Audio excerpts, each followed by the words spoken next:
Hello everyone, स्वागत है आप सभी का आपके YouTube channel RRP online class में। इस लेक्चर में हम लोग डिजाइन ऑफ स्टील स्ट्रक्चर का ये नेक्स्ट चैप्टर, इस चैप्टर का नाम है कॉलम बेस, स्तंभ आधार। इसके बारे में चर्चा करते हैं कि इसकी क्या छोटी छोटी डिफिनीशन है, क्या कॉलम होते हैं और उसके बेस किस तरीके से स्टील स्ट्रक्चर में इसकी डिस्कस की गई है।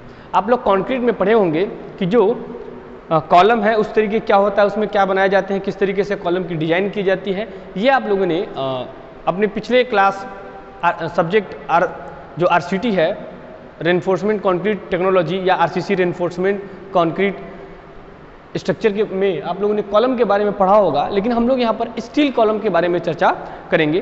तो इंट्रोडक्शन देखते हैं कि पहले बात कि कॉलम करता क्या है।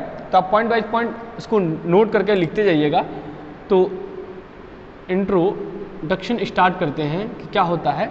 देखिए, जो संरचना के जो भार की बात करते हैं, वो जो पूरे संरचना का भार होता है वो क्या होता है, मृदा के ऊपर यानी कि सब सॉइल जो है उसके ऊपर क्या हो, स्थानांतरित होता है, ट्रांसफर होता है, ताकि संरचना के ऊपर आने वाले भार क्या हो कि किसी भी एक अवयव पर उसका लोड ना जाने पाए। इसी वजह से क्या बनाए जाते हैं, कॉलम बनाए जाते हैं। अब ये जो कॉलम की बात करते हैं, तो ये जो कॉलम है ये किसी भी संरचना में या किसी भी स्ट्रक्चर में क्या होते हैं, वर्टिकल होते हैं, और इनका जो वर्क होता है ये अपने ऊपर आने वाले भार को क्या करते हैं, नीचे की तरफ ट्रांसफ़र करते हैं।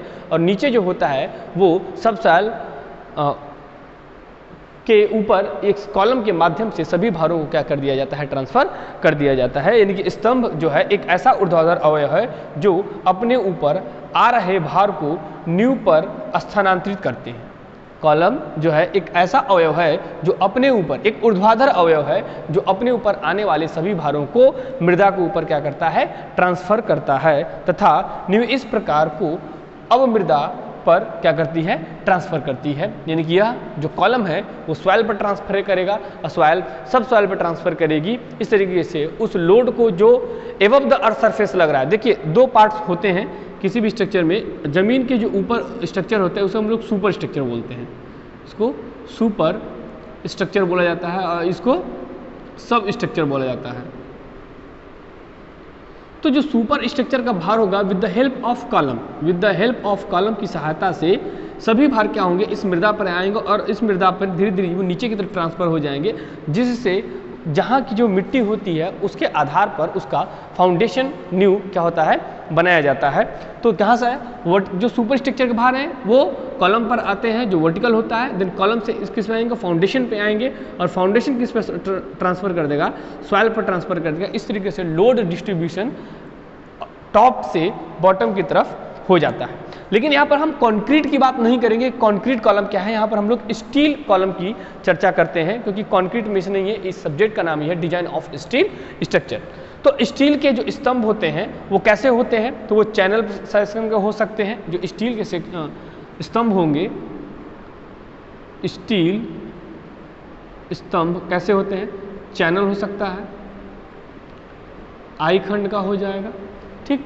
तो जो स्टील के स्तंभ है चैनल या आई खंड के होते हैं, इनमें क्या होता है, फ्लेंज का कवर प्लेट लगाकर, देखिए फ्लेंज में क्या होते हैं, कवर प्लेट लगाकर आधार पर धारण प्लेट तथा इस आधार प्लेट के नीचे कंक्रीट ब्लॉक डाला जाता है। तो एक स्ट्रक्चर बनाते हैं, उससे आपको पूरा डायग्राम क्या कॉन्सेप्ट जो हो जाएगा, क्लियर हो जाएगा। यानी कि जो आई सेक्शन इस तरीके से अगर होता है, आप देख सकते हैं कि अगर कोई सेक्शन है, ये मान लीजिए स्टील का एक कॉलम है, तो इसमें क्या हो रहा है कि इसके जो फ्लेंज है, फ्लेंज में हम लोग क्या लगाते हैं, एक धारण प्लेट लगा देते हैं, जिसे फ्लेंज के नीचे हम लोग धारण प्लेट लगाएंगे और वह धारण प्लेट में क्या करेगा, उसके नीचे कंक्रीट ब्लॉक बना दिया जाता है।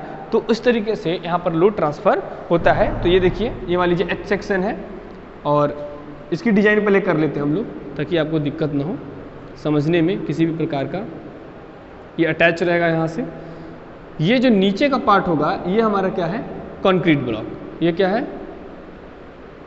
कंक्रीट ब्लॉक, क्लियर है। देन ये जो है इसे हम लोग बियरिंग प्लेट कहते हैं।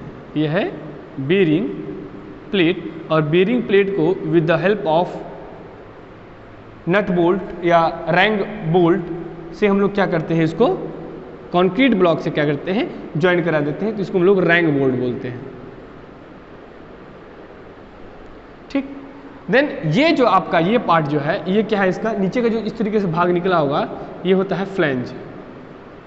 तो हमने बोला कि कंक्रीट के फ्लैंज से हम लोग बीरिंग प्लेट को जोड़ देते हैं और उसके नीचे क्या होता है, कंक्रीट ब्लॉक को जोड़ देता है। ये मान लीजिए एच सेक्शन है, ये एच सेक्शन है। तो इस प्रकार से ये क्या होता है, इसकी डिजाइन की जाती है। अब यहाँ क्या हो रहा है कि जो एच सेक्शन का ऊपर है वो फ्लैंज से बीरिंग प्लेट जुड़ा हुआ है और बीरिंग प्लेट के नीचे जस्ट हम लोग कंक्रीट ब्लॉक को with the help of rank bolt की सहायता से क्या कर लेते हैं, जोड़ लेते हैं। तो फ्लैंज पर जो कवर प्लेट लगाने के बाद फ्लैंज और वेब की तरफ देखिए, अब यहाँ से क्या होगा, अगर एक तरफ मुड़ने की कोशिश करेगा तो इसे मुड़ने के लिए हमने क्या लगा देते हैं हम लोग कि फोल्ड ना हो पाए, क्लीट एंगल हम लोग जोड़ देते हैं ताकि ये एक कहीं बेंड ना होने पाए, झुकने न पाए। तो इस तरीके से स्टील जो कॉलम है, स्टील कॉलम बनाए जाते हैं। क्लियर? तो नीचे बेरिंग प्लेट और उसके नीचे कंक्रीट ब्लॉक को ऐड कर दिया जाता है। देन स्तंभ आधार की बात करते हैं, तो जो स्तंभ आधार कितने प्रकार के होते हैं, 2 प्रकार के। टाइप्स ऑफ कॉलम बेस जो है वो कितने प्रकार के हैं, 2 प्रकार के। इसकी भी हम लोग चर्चा इस लेक्चर में करते हैं। देखिए बहुत ही इम्पोर्टेंट ये टॉपिक है, यहाँ से ऑब्जेक्टिव क्वेश्चन पूछे जाते हैं, उसको आप नोट करते जाइएगा। जो छोटी छोटी चीज़ें होंगी कि जैसे कि एक क्वेश्चन अगर पुटअप किया जा सकता है कि फ्लैंज के नीचे क्या ऐड करते हैं, स्टील का जो कॉलम है उसमें हम लोग ऐड करते हैं बीरिंग प्लेट और बीरिंग प्लेट के नीचे हम लोग कंक्रीट ब्लॉक को लगाते हैं। तो अब नेक्स्ट पॉइंट है जो कॉलम बेस का प्रकार क्या है, column base, types of column base. Types of column base, तो ये 2 प्रकार के होते हैं। कॉलम बेस जो है वो 2 प्रकार के होते हैं। पहला क्या है, स्लैब आधार, स्लैब आधार, और दूसरा जो इसका प्रकार है वो है गसेट आधार। क्या है, gusset Aadhaar. Slab base and gusset base. तो पहले आप इसको लिख लीजिए कि स्लैब आधार क्या होता है और गसेट आधार क्या होता है। तो आप लिखते जाइएगा कि गसेट आधार जो है, ये देखिए जो गसेट आधार है ये स्लैब आधार के मुकाबले ज़्यादा भार वहन करता है, यानी कि इसकी जो बीरिंग कैपेसिटी है, बीरिंग कैपेसिटी वो इसके बीरिंग कैपेसिटी से क्या है, अच्छी है। यानी क्या है, इसकी बीरिंग कैपेसिटी अच्छी है एज कंपेयर्ड स्लैब आधार की तुलना में। तो आप पॉइंट वाइज पॉइंट लिख सकते हैं कि गसेट आधार जो है वो स्लैब आधार के मुकाबले ज़्यादा भार को क्या करता है, वहन करता है। तो गसेट प्लेट जो है आपका, ये जो गसेट बेस है ये ज़्यादा भार को वियर कर लेता है। आगे एक पॉइंट और लिखिएगा कि स्लैब आधार में स्तंभ का भार, देखिए स्लैब आधार की बात करते हैं अभी हम, स्लैब आधार, जो स्लैब आधार की बात हो रही है, देखिए 2 हैं, स्लैब आधार और गसेट आधार। तो स्लैब आधार में क्या हो रहा है कि स्लैब आधार में स्तंभ का वो भार होता है, जो कॉलम का लोड होता है वो कहाँ, वो उसको कौन वियर करता है, वह कवर प्लेट के माध्यम से स्टील आधार प्लेट पर तथा फिर कंक्रीट ब्लॉक पर स्थानांतरित होता है। बहुत इंपॉर्टेंट पॉइंट है ये कि स्लैब जो आधार में स्तंभ का भार कवर प्लेट के माध्यम से स्टील आधार प्लेट पर तथा फिर कंक्रीट ब्लॉक पर क्या होता है, ट्रांसफर होता है। और उसके बाद कंक्रीट ब्लॉक पर ट्रांसफर होने के बाद फिर कहाँ पर जाएगा, वो सॉइल पर जाएगा और सॉइल फाउंडेशन के जस्ट नीचे होगा, कंक्रीट ब्लॉक के नीचे। तो इस तरीके से स्लैब आधार वर्क करता है। अब गसेट आधार की बात करते हैं। इसमें क्या हुआ, कवर प्लेट के बाद फिर नीचे जो आपका गसेट प्लेट लगा है, फिर गसेट प्लेट के माध्यम से कंक्रीट ब्लॉक पर। तो इसमें ये बात क्लियर हो गई। जबकि जो गसेट आधार है इसमें ऐसा नहीं होता है। गसेट आधार में स्टील स्तंभ का भार कवर प्लेट और गैस प्लेट से होता है। ठीक, ये दोनों पे एक साथ होता हुआ स्टील के धारण प्लेट यानी बीरिंग प्लेट पर स्थानांतरित होता है। फिर यह कंक्रीट ब्लॉक के अवनित विधा पर चला जाता है। क्लियर? देखिए इसमें क्या होता है, पहले कवर प्लेट पे जाएगा, कवर प्लेट पे जाने के बाद फिर गसेट प्लेट पे जाएगा, देन गसेट प्लेट पे जाने के बाद फिर वो कहाँ जाता है, धारण यानी बीरिंग प्लेट जो हमने आपको बताया है, बीरिंग प्लेट पे जाएगा, फिर वो कंक्रीट ब्लॉक पे जाएगा उसके बाद। लेकिन इसमें ऐसा नहीं होता है, इसमें कवर प्लेट और गसेट प्लेट से होता हुआ, यानी गसेट प्लेट में, गसेट आधार में जो है वो दोनों तरीके से जाएगा। कहाँ से, cover plate and gadget plate. Clear? तो इस तरीके से में थोड़ा सा अंतर हो जाता है स्लैब आधार और गैसेट आधार में। क्लियर है? उसके बाद स्लैब आधार का जो अभिकल्पन है अलग अलग पढ़ेंगे हम लोग कि स्लैब आधार का अभिकल्पन किस तरीके से किया जाता है और गैसेट आधार का अभिकल्पन यानी कि डिजाइन, स्लैब बेस्ड डिजाइन और गैसेट बेस्ड डिजाइन को हम लोग अलग अलग पढ़ेंगे। उसके बाद इसमें एक और पॉइंट आएगा कि गैसेट बेस पे स्टील का जो कॉलम है वो किस तरीके से बनाया जाता है। और एक पॉइंट और आता है कि कंक्रीट का ब्लॉक जो है, जो हमने अभी कंक्रीट का ब्लॉक नीचे डायग्राम में बनाया था, उसकी भी चर्चा हम लोग, उसका भी अभिकल्पन करेंगे, डिजाइन करेंगे कि उसकी डिजाइनिंग प्रोसेस कैसे होती है। तो यहाँ से एक पॉइंट और हम लोग इस लेक्चर में डिस्कस कर लेते हैं कि स्लैब आधार का अभिकल्पन। पहला है कि स्लैब आधार का अभिकल्पन। देखिए यहाँ से है कि स्लैब बेस्ड डिजाइन क्या है, स्लैब बेस डिजाइन दो पढ़ा है हमने, स्लैब बेस्ड डिजाइन और गैसेट बेस।